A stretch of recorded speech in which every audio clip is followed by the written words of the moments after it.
Well, who do I have? An old friend back with me today this time. Don, fantastic to see you, man. Thank you, sir. Thank you, Dennis, for your time. I really appreciate it. So, you are running for the commissioner seat here in Lakeland. Indeed, this is my second time. We've got a full election cycle this time around, and we've done a lot of work. For the last 2 years, we have not stopped campaigning. We've been on the street talking to the people, seeing what affects them, as well as, it affects me just as much. Absolutely. Yeah, I'll just mention real quick, yes, I did step in for the commissioner, and now I've stepped out, but don't give up. I'll be back in 27. It's just a priority thing for my kids. And we need more people like you, Don. We really do. I mean, we have 2 races right now that are unopposed, and in a city of 125,000 people, that's clearly unacceptable. We want people with differing opinions, different backgrounds, and people who are passionate about the city like you. So please, when you get back into the race, call me. Absolutely, yeah. I don't so much pay attention to, or I don't have the insight on the growth of Lakeland. I just, as an observer, as a resident, I see the growth.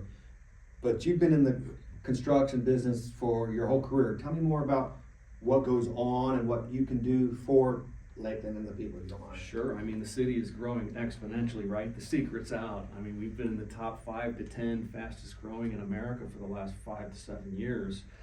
And it's not going to stop. So we need to stop being reactive and start really focusing on being proactive, right? I mean, the development is simply out of control. I live in Riverstone, right, which is a big community in the southwest side of the city. And unfortunately, there's only one set of sidewalks, the streets are narrow, the driveways can hardly fit 2 individuals, and most folks use their garage for storage, so it forces people to park in the street, which is, it's definitely a pedestrian hazard. My son, who is 10, has nearly been hit in multiple occasions because of it. Plus the homes are literally 5 to 6 feet apart, there's no real backyard, and it feels like my neighborhood is essentially one big multi-family unit. Sardine can. Yeah, and I mean, you know what? The city can dictate the code requirements and the standards of what is built here. And it just seems to me like these developers are just trying to maximize the amount of inventory they can put on these parcels. I mean, just 400 yards west of my home, they've just cleared over 200 acres for another 600 houses, right? Which is just complete absurdity. I mean, I had to fight the Pipkin Road construction for the last 2 years that I've lived at that home. And I mean, I would travel 6 miles to my son's school at Resurrection, and it would take me 30 minutes, right? So why didn't we put that infrastructure in prior to the building of the development? And even beyond that, like if you go down Pipkin, all of the high voltage utility lines are above ground, which makes no sense. We're supposed to be focusing on hurricane hardening our infrastructure. It should have been undergrounded. I mean, we've lost power probably 3 or 4 times just from some minor storms in the last 2 months. Every now and then, that electric and the thunder and all that. Yeah, it's frustrating. I moved here because the quality of life and the affordability and the people sold me on it. But it seems like anymore, it's like living in Tampa. It's tough. It's tough. It's, with the cost of insurance, with groceries going up, with taxes, it's difficult for people to make ends meet. And I get it, because I'm in the same boat as these folks. So what we want to try to do is we want to try to raise the standard of living while lowering the cost of living. And to do that, we need to focus on redirecting our efforts as to what type of businesses we solicit to come to our town. I mean, we had a good run with the warehouse and logistics, but unfortunately the number of jobs are limited and they really don't pay a livable wage. I mean, the average wage to meet the standard of living is about $93,000 a year, right? I don't know anybody. That's a lot. It's difficult, right? And we have an opportunity because we have 5 universities and colleges in this city, but unfortunately, not only now can these kids not afford to live here because the rent is out of control, but there are no jobs. And I think we need to take advantage of these new major healthcare systems that are coming into town, like Orlando Health and Advent Health, and start focusing on, the biomed, the healthcare services, the healthcare support. We have a massive nursing shortage here in Polk County. I think that's nationwide. It is, and it's hitting us just as hard, if not harder. And beyond that, our proximity to MacDill Air Force Base, we need to focus on defense jobs, AI, technology. We have an innovation district at Florida Poly, and for the last 10 years, I don't see much innovation moving there, right? So we need to redirect our efforts and focus on these industries that will bring in the high-paying $100,000 plus jobs, that have retirement plans, that have medical, that have dental, so that those of us who want to earn a living don't have to travel to Tampa, to Orlando. I mean, I spend an hour and a half driving to work downtown Tampa. I drive an hour and a half back to Lakeland. That's 3 hours a day. You know, you're talking That's a lot of driving. hundreds of hours a year, and on the most dangerous highway in America, Thunderdome, right? So we can affect change at a local level, and we can do it rather rapidly. If you look at what the current presidential administration is doing, and regardless of what you feel about it, if you're a Democrat or a Republican, you got to understand that he's delivering on his campaign promises, and he's doing it at a rate that has never been seen before. And if they can do that at the federal level, why can't we do that on the local city level? Absolutely. You keep an eye on the dollars more. Mm-hmm. On your concern, because I'm going to ask you a question, because you're in the building industry. Yes. Like the city of Lakeland and Polk County in general, how far back have they already instituting what we're going to do for this parcel of land? Are they 2 years ahead of us? Are they 3 years ahead of us? Like something's in the pipeline. How far back does the pipeline go to, let's say, a parcel of land over here by Watson Clinic? How far back are they planning to put something on that land in general? Well, I mean, that's a good question. You know, up until recently, we went almost a decade without updating the CRA plan for the city, which kind of tells you what the future is going to look like, the businesses that we plan to solicit, what this district is going to look like, and how it all comes together. And I think, again, being proactive, we can see into the future. We can control the growth. We can dictate what goes here, what is zoned residential, what is zoned commercial or industrial. And I think that information needs to be passed on to the public in a more transparent manner, because like you just said, I mean, things pop up that we don't even know about until the last minute. And if it affects us, we deserve to be part of the decision making. I agree. So you think it's like 3 years? You think it's like 5 years? I couldn't tell you because Is that different everywhere? It's a veil that hasn't been pulled back, and it's hard to see, right? I mean, you'd like to attend the city commission meetings, but they have them, you know, during the weekday at 9 a.m. I mean, I'm sorry, but I'm at work. I have bills to pay. I have a family to feed, right? Sure. So, I mean, I wish they would move that to a more, you know, agreeable hour when people get out of work, and that they can attend and they can voice their opinion. That's right. Yeah. I agree. So in the people who are not in the industry of the infrastructure, like you said, you want to raise their standard of living while lowering the costs. We've got some big employers here in Lakeland. We need, and I think they're trying to bring people in with high-paying jobs and benefits on that. Is there a network? Is there, how does that start? How do you go up to Nashville and say, hey, Yes. you guys want to put your business here or Well, what? it starts by creating a capture plan and a SWOT analysis, and really focusing on the industries that you want to bring in, right? So you create the capture plan, you identify the target, you begin your pursuit, you've got the strategy put together, you know, all of the documentation and the brochures and the marketing material. And then you find out who the key decision makers are in these industries and at these corporations, and then you go solicit time with them. You pitch the city, and then hopefully be able to facilitate their entry into it. I mean, it's not rocket science, it happens all the time. There's no reason that we can't bring in Fortune 500s, the best tech, the best defense, the best healthcare systems. Yeah, we proved that at Poly. It would bring in the top things. Okay, and the second thing, this is a one that's close to my heart. Okay, the big old Lakeland Electric selling bullcrap. I mean, somebody out there wants to buy it. I think it's Publix, wants to buy it and get a good deal, and then make our prices go up. What's your issue? I mean, Where do you stand? We're very unique in that we own our own utility service, right? And it's a huge benefit to the city. It saves us countless dollars. At the It end. keeps our standard of living low. It I mean, really high, does. but It low does. cost. I love the fact that we own our own utility. What scares me is that infrastructure. God forbid something goes wrong and, you know, a warranty isn't honored, that cost falls back upon us, right? So, it's very important to have money in the bank, to have a contingency fund, Good credit. a rainy day fund, absolutely good credit, just to prepare for those types of emergencies.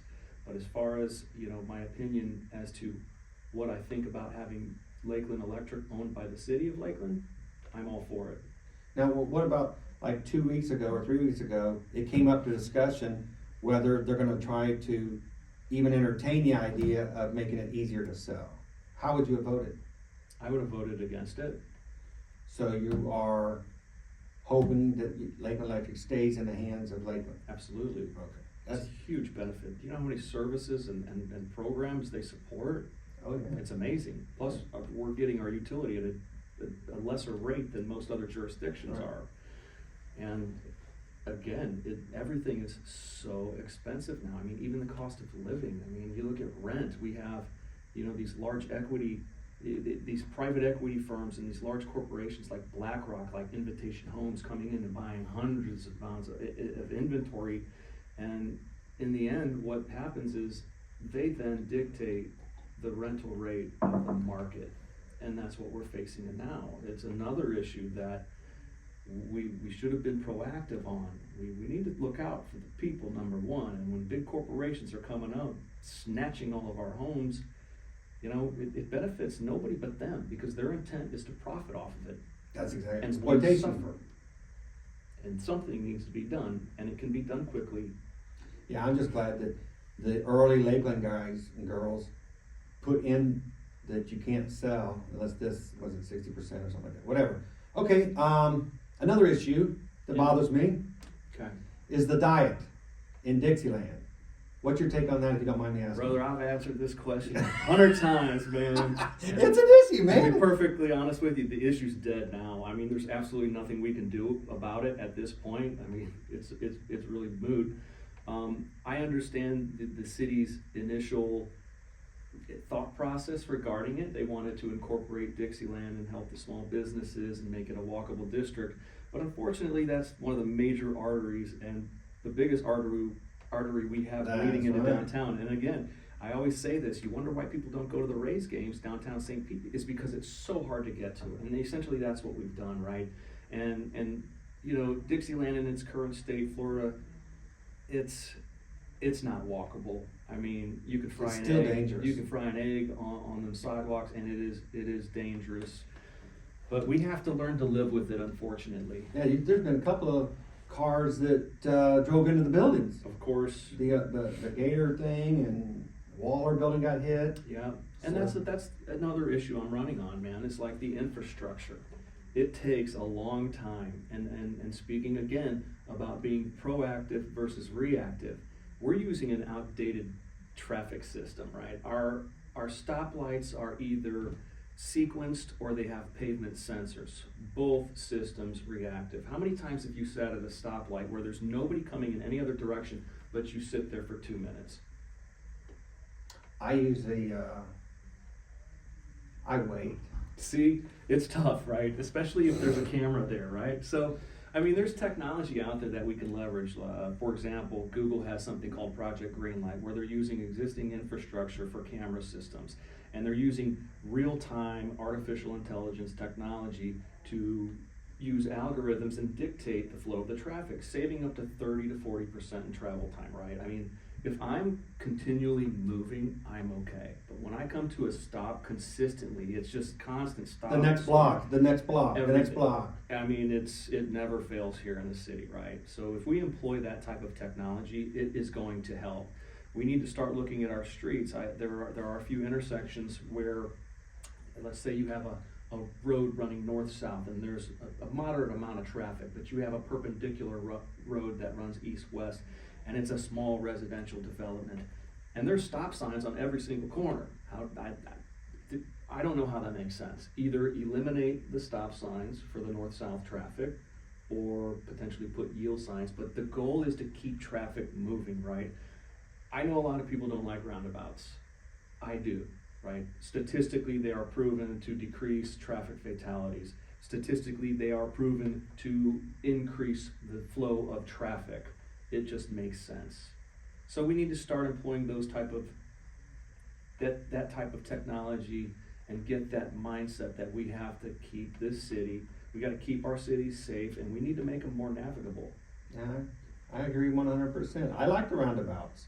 They're at, Lake Hollingsworth, that roundabout there was all the difference, and it keeps people moving. Yep. It keeps it moving. So electric, diet, how about the, convention center? Oh yeah, RP Funding Center, and this is what I speak about as well. It's, you know, we don't want our assets becoming liabilities. You and I and the rest of the citizens of this city help prop up the RP Funding Center. You know, there are private corporations that will come out, they will sign a 10, 20, 30-year lease, and they'll be responsible for the renovation, for the employment, for bringing in the entertainment, and they can do it well because they are the professionals, right? I think that would be a huge advantage to the city. I mean, we've already lost our soccer team, we've lost our basketball team, and to be perfectly honest with you, we're missing out on millions upon millions of opportunities when it comes to shopping, when it comes to dining, when it comes to entertainment, because we don't have the facilities here in this city that our people are wanting to go to. So they have to travel to Brandon, they have to travel to Kissimmee, they gotta go to Tampa to get this. And that's where our dollars are being spent. So, I mean, it's, in my opinion, a big, big problem. We need to do it. Yeah, Let's do it right. they're leaving money on the table, opportunity costs. Absolutely, absolutely. And Yeah, that's why I feel like I'm so well suited for this position. I mean, I've negotiated well over $850 million worth of construction contracts in 21 years that I've been in the Tampa Bay region, right? I mean, I understand That's a lot. when it comes to budget, schedule, you know, safety. I understand that I don't have taxpayer funded dollars backing me. So when I run projects, there is a finite amount of time. Anything beyond that, I'm getting hit with liquidated damages. And it's, you know, it's bad enough that fees have decreased in our industry to average right around 3%. So the margin of error is extremely small. That project has to be run. I mean, you have to pay very close attention to it, right? You gotta get input from the 30 plus trades that are on it, from the 400 or 500 men and women working on it. You're working with the architects, the engineers, the owner, you know, your mechanical, electrical, plumber. And it's difficult, but it's like its own little ecosystem. So I've done that for the last 28 years of my life. I started at 18 as a union laborer. Where'd you go to school? Purdue. Yeah. Purdue, okay. Purdue took me 6 years to graduate because, you know, I was working at the same time, but I remember specifically being bused into US Steel in Gary, Indiana, and, you know, we had to go climb 30 feet up the blast furnace, 30 feet in, and there's no mechanical system at the time to remove the slag, which is the byproduct of creating steel. So, you know, there was about a 3-4 foot trough, and you have 30 seconds in there. Each laborer has 30 seconds because you have fireproof boots on with fireproof soles, but still it's not going to save you. So 30 seconds you're in there, you're shoveling the slag out, and then next man up. You know, I remember growing up building bridges, working on 8094, doing Klein Avenue Bridge in Hammond, Indiana. So I've just had a love for the building industry my entire life, and I think right now more than ever we need a builder who has expert level contract negotiation skills to help lead the city of Lakeland through what we're about to experience, because it's not going to stop, right? And I believe in a very diverse board, a diverse set of commissioners. Every board that I belong to, you know, we try to make it a point to get the proper subject matter experts in order to help further the purpose of the board. Are you on any boards right now? Yeah, so I'm going on my 4th year on the board with Lakeland Regional Health, and I also serve on the board with Lakeland Police Athletic League. So we've got a big push now. We're trying to create our new PAL facility, so we're in the process. We just negotiated the design build contract, And now we're in the process of getting all the geotech done, starting to get some schematics and some renderings. Then we'll take that to 4 construction drawings, then we'll negotiate it. That is fantastic. Yeah, it's really cool There's no stuff. doubt you're on the inside. You're telling me so many complex things that I don't even think about. Well, I mean, it's what I do, man. I love it. Like, I have a true passion for building. My favorite place to be is on the job site, in the trailer, hanging out with the trades. It's just been my world, man. That's fantastic. Yeah. Fantastic. So your family's Hoosiers, huh? Yes, sir. Same here, baby. Indiana. Indiana. Yeah. Yeah. My when I retired in 2017, I always wanted to research my family, and I took 2 years, and I did all my family research. I went back to Indiana. I went to all the grave sites of past relatives. Are we related? It's very. Oh, we're all brother and sister, right? True. We're all one. You're absolutely right. I'm talking to myself through you. Yes, Yeah, we're sir. all one. But like my third great grandmother, my original great grandmother, the choices that they made are, some of them are in the newspaper I got to read. Some of them people went to jail. So doing that family research was fun. I Yeah. enjoyed that very much. It's salt of the earth, man. You get the Midwest family values and that work ethic. I remember being 12 years old, being shipped off at 5 a.m. on a bus to go detassel corn, right? Wow. They set the standard early, and I wish we had more programs like that. I mean, here in the South, and especially Lakeland, I think it would do wonder for our kids. Yeah, I had a paper route when I was like 9 or 10, and they had a contest to see who could get the most new customers. So I ran out, tried to get customers. I ended up getting 7 new customers. This is in Hamilton, Ohio, and you can imagine Florida is another world away.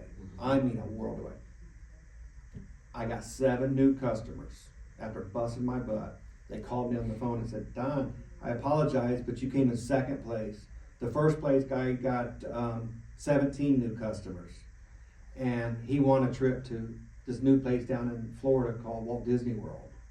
And I wasn't disappointed. I remember just saying, "Okay, well, I tried." I just blew it off.